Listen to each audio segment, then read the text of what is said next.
মন যেতে নাহি চাই তবুও যে যেতে হয়। মানে বাস্তবতা বড় কঠিন, কারণ এই দুনিয়ার জিন্দেগিতে কেউ মানে চিরদিন বেঁচে থাকতে চায় না। এই দুনিয়ায় মায়ায় সৃষ্টি করা, তো এই মায়া ছেড়ে আপনার আখেরাতের জিন্দেগিতে কেউ যেতে চায় না, তবুও যে যেতে হয়। কারণ নির্মমতা মানুষকে বাধ্য করে, কারণ এই ভাগ্যের নির্মম পরিহাস আপনাকে মানে মেনে নিতে হবে, এটা না মানার কিছু নই। তো সে জায়গা থেকে আমরা যেভাবেই যেটা করি, সারাদিন রুজির জন্য ছুটাছুটি করি, আসল বেলায় আসল কিছু কাজ রয়েছে, যা আল্লাহর নির্দেশের কিছু কাজ রয়েছে, সেগুলো যদি আমরা নিয়মিত কন্টিনিউ করে যাই তাহলে আখেরাতের জিন্দেগিতে আমরা সেটা ধরে পাবো।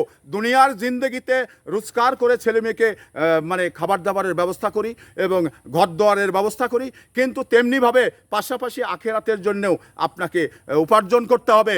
সেটা হলো মানুষের ভালোবাসা এবং আল্লাহর নির্দেশ 5 ওয়াক্ত সালাত আদায় করা। এটা করার মধ্য দিয়েই আপনি আখেরাতের জিন্দেগিতে থাকার জন্যে যে পুঁজির দরকার, সেটা কর্মের পাশাপাশি পুঁজিটাও করাটা জরুরি।